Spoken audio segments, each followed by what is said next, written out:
Isang magandang araw po sa inyong lahat. At si Makatang Tambay ay muling nagpupugay ng puhunan ni Logic ng buhay.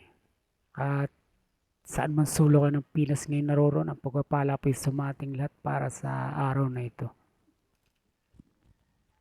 Pag-uusapan natin itong surprise rally na ginawa ngayon ng INC.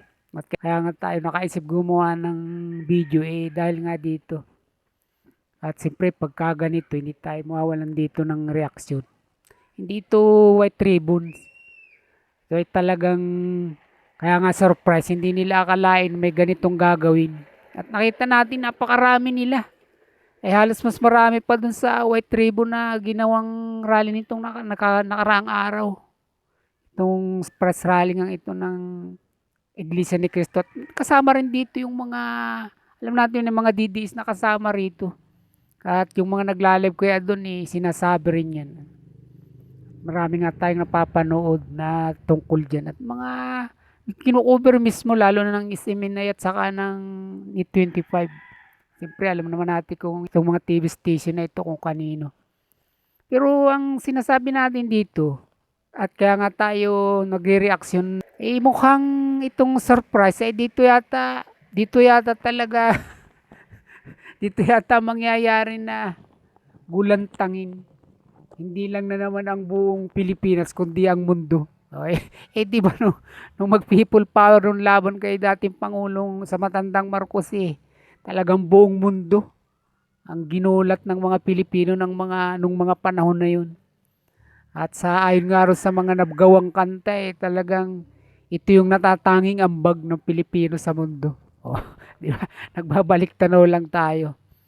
At bagamat tayo nagsasabi dati pa, nababanggit natin sa mga nakaraan nating mga live o kay sa mga video nating ginagawa na posible talagang mabigo ang anumang pagtatangka na pababain si Pangulong Bongbong Marcos sa pamagitan ng people power dahil nga sa madalas kong sinasabi na hindi nga nagkakaisa. Unang-una ang pangunahin lalo na kung dito sa NCR siyempre pagka ang alam natin talaga marami dito siyempre itong mga kakaliwa at mga dilawan at mga loyalista.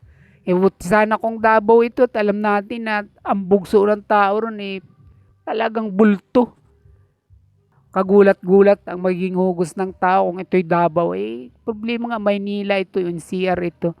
At kahit marami ditong mga Duterte supporters, alam natin na hindi yan sasapat para magpababa ng isang Pangulo o Presidente. Dahil alam naman natin kung gaano karami ang kinakailangan bago mag-withdraw ng suporta kung sino pa man yung talagang nananatili at naninindigan sa isang Pangulo na pinapababa ng tao o pinoprotesta ng mga tao.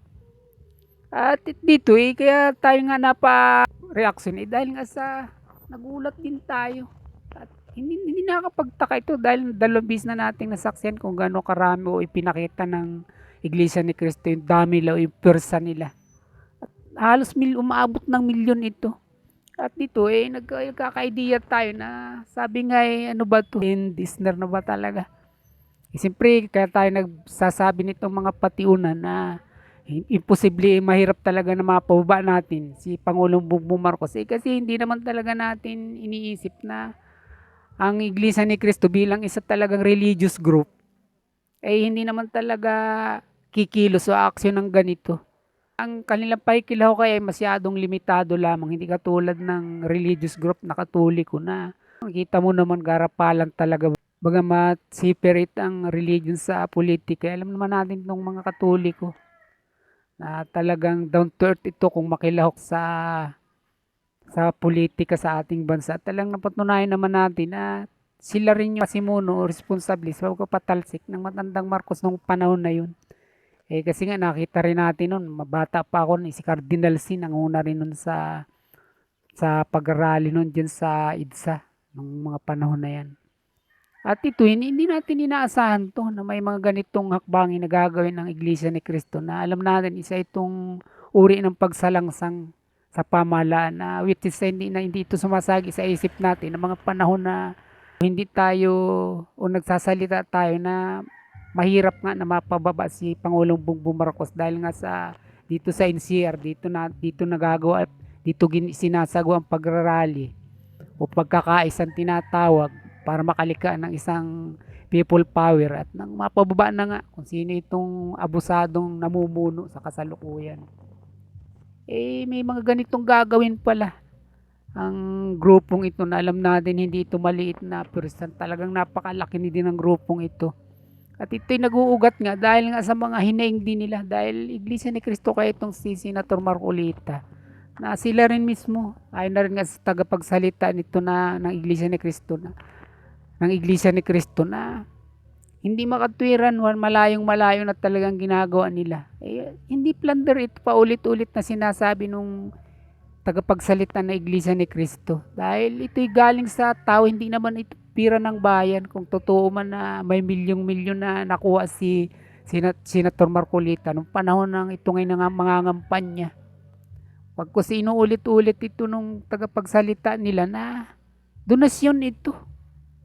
At ito'y tulong na para nga makatakbo o tumakbo bilang isang senador si Senator Dante Marcolita mga panahon na yan. At hindi natin alam kung talagang hanggang saan naabot ang hinagpis na ito o hinaing na ito ng Iglesia ni Cristo. Na alam natin na hindi rin talaga biro ang dami ng mga ito kung ang pag-uusapan people power o sa dami ng tao na magpapahayag at tututol nga at maglalabas ng mga hinaing na katulad nito mga kabayan ko.